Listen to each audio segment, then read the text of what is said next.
Hi everyone, my name is Alexander Zalivako, and I'm the founder of From A to Z law firm.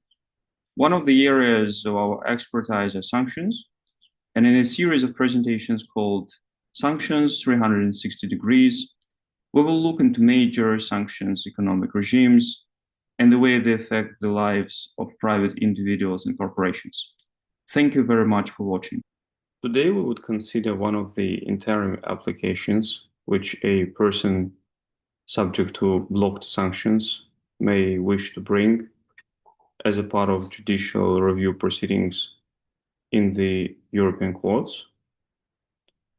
It's clear that the judicial review proceedings, considering the substance of the matter, may take a few years. The usual length is in between 2 to 3 years, and accordingly, during this period of time, a person which is subject to blocking measures, which have typically an immediate application, will be subject to substantial restrictions. Accordingly, interim relief is an important consideration for many of such applicants. And in our today's presentation, we will discuss such opportunity to bring an application for an interim relief, and more specifically, touch upon the following points. We would briefly discuss the legal basis for making an application for an interim relief. Then we would consider what kind of interim relief may be sought as a part of such applications. And then we would discuss the conditions for making a successful application for interim relief, which are 4 key conditions, in addition to other technical conditions relating to the form of the application, the submission of this application following the application in the main proceedings, and other conditions which are of a more technical nature. So the key substantive conditions for a successful application of an interim relief are the prima facie case condition, urgency condition, and then causal link and weighing test, which the court will need to conduct as a part of the proceedings. So as to the legal application for granting the interim relief, the relevant provisions are found in Article 278 and 279 of the Treaty on the Function of the European Union, which in essence provide for the following points. The first point is that the measure of the European Union, the Act of the European Union, if challenged as a part of judicial review proceedings, would not be automatically suspended once such proceedings are commenced. The basis for this being that this measure is presumed to benefit from the legality, and accordingly, unless the court declares the measure to be unlawful, the measure is valid and accordingly shall be complied from the date which is set out in the relevant regulations. For the blocking sanctions, within which we consider the interim relief measures today, the measure would typically apply immediately on the date of its publication in the official journal. Nevertheless, the second principle is that the General Court and the Court of Justice have absolute discretion as to the time of interim relief which can be granted, and one of that interim relief, which is explicitly mentioned, is the right of the court to suspend the legal effect of the relevant measures, which would be the core of our today's discussion, being the most relevant interim relief for most of the applicants in connection with the blocking restrictions. Another important source of rules governing the applications for interim relief are the rules of procedure of the general courts, which explicitly set out what type of conditions the interim relief application have to comply with. Part of those we would consider in the course of this presentation. Important to note that within the context of the judicial review proceedings in the European courts, the interim relief is available only in support of the main application. So unlike in certain national proceedings, when interim relief can be sought in advance of applying for the resolution of the major dispute. Typically, such application would include an undertaking from the applicant that he or she will file the claim in the main dispute proceedings shortly after the application for interim relief. The procedural rules in the European courts are such that interim relief application is believed to be ancillary and supportive of the main proceedings, and accordingly can be filed only after the main application was filed.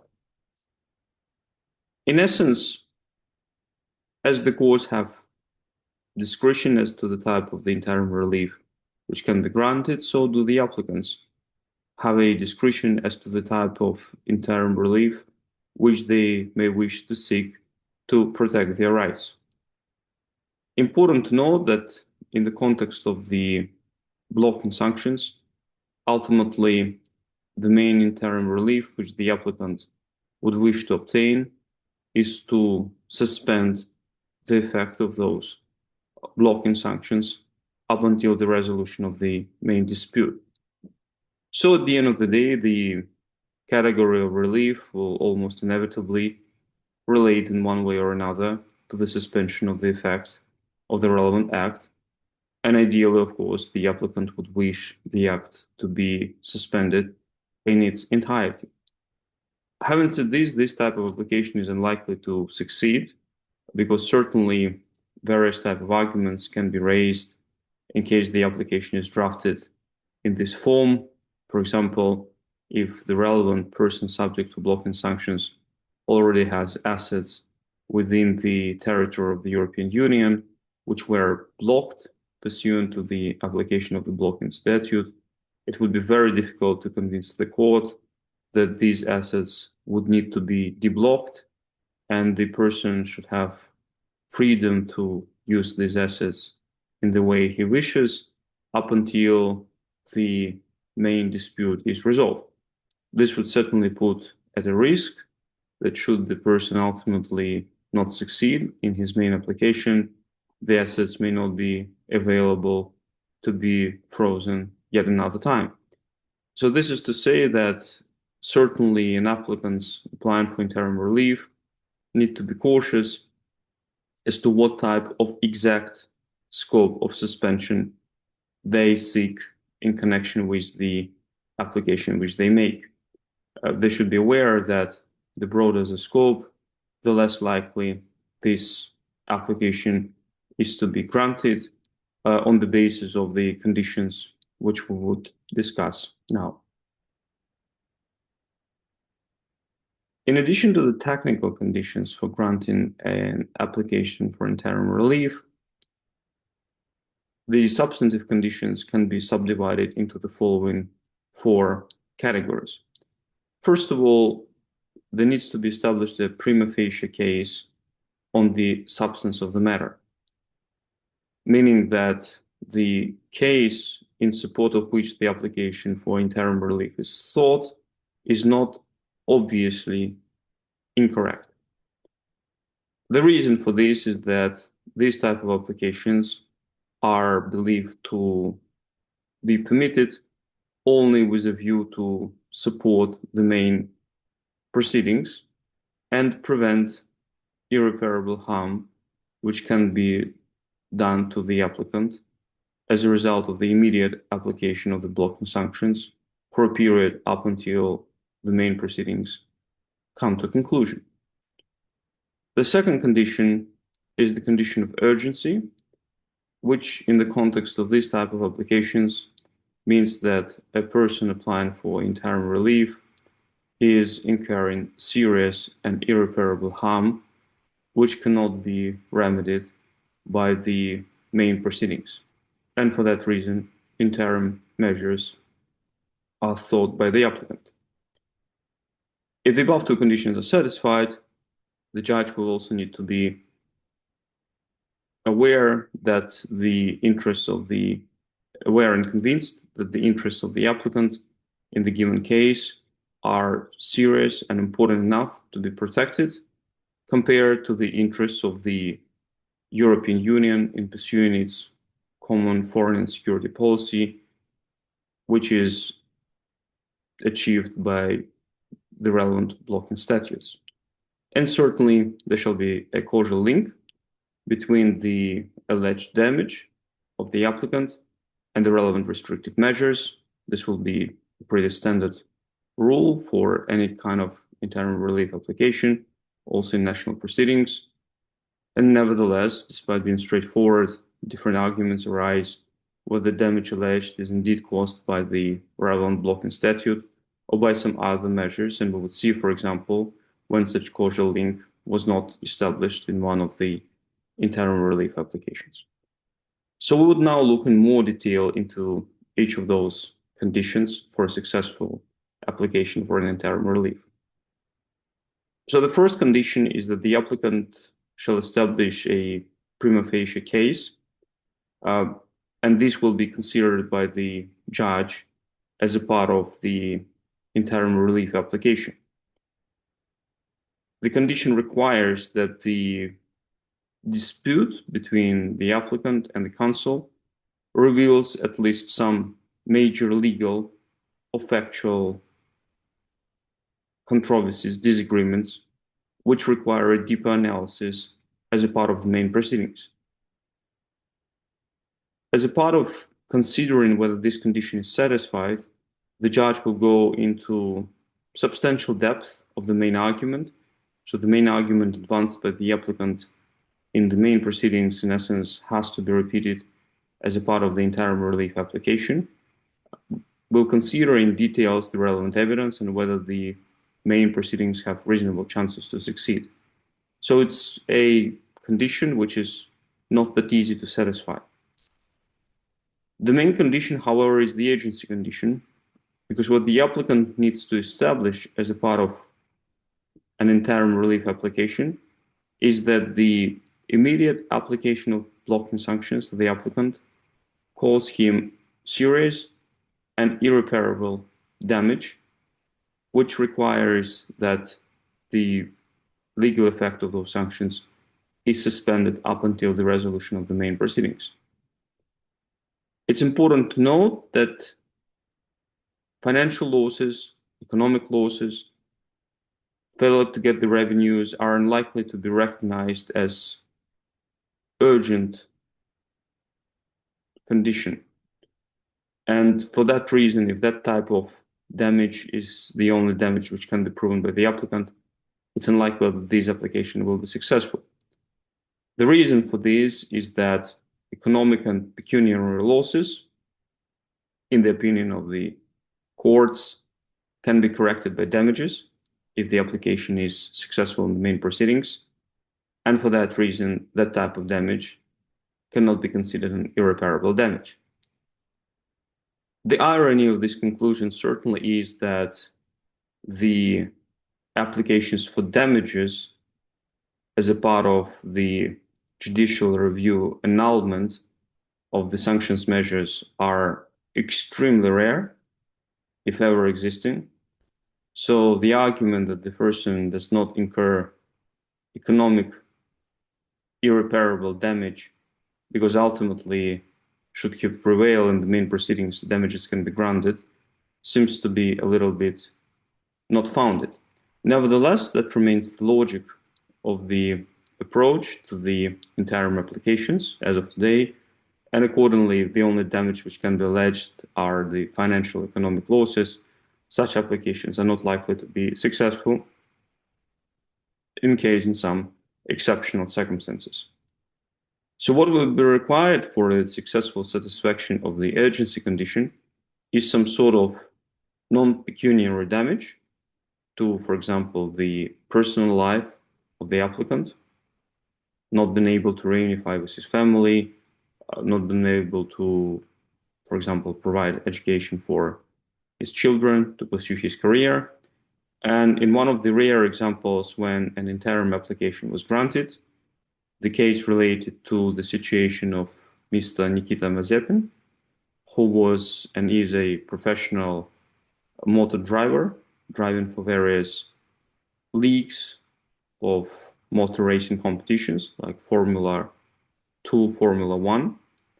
And the argument was made following his designation to the bloc and sanctions, a part of which was the prohibition for him to travel to the European Union, as well as various restrictions which he objectively incurred in connection with signing the contracts with the motor racing companies, as well as participating in the relevant competitions, doing regular medical checks, doing training, and this type of issues which arise when a person is subject to block and sanctions.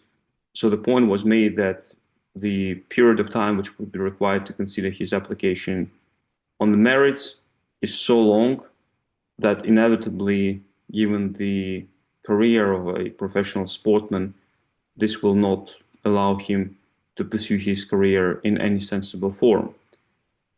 That was recognized as a non-pecuniary damage, which merited the grant of an interim relief in a way that the blocking sanctions were suspended with respect to Mr. Mazepin, but only to the extent necessary for him to pursue his professional career as a professional motor driver. Remaining two conditions require a causal link between the sanctions in place and the restrictions arising under those sanctions and the damage alleged by the applicant. That's a standard requirement, but nevertheless often a point of controversy as a part of considering those applications. And by way of example, for example, the General Court did not find this causal link in the circumstances when the applicant was residing in Switzerland and was subject to the blocking sanctions in Switzerland due to autonomy of those sanctions. This conclusion was made despite the fact that although Switzerland is pursuing its own sanctions program, which is legally is independent of the EU sanctions program, as a practical matter, it's 100% aligned with the EU sanctions program in connection with the listing and delisting of the relevant persons. And the conclusion here ultimately is that the approach is pretty conservative, and the courts took this conservative approach while coming to the conclusion that no causal link exists in these circumstances. The weighing test is the final hurdle which an applicant will need to surpass in his application for interim relief.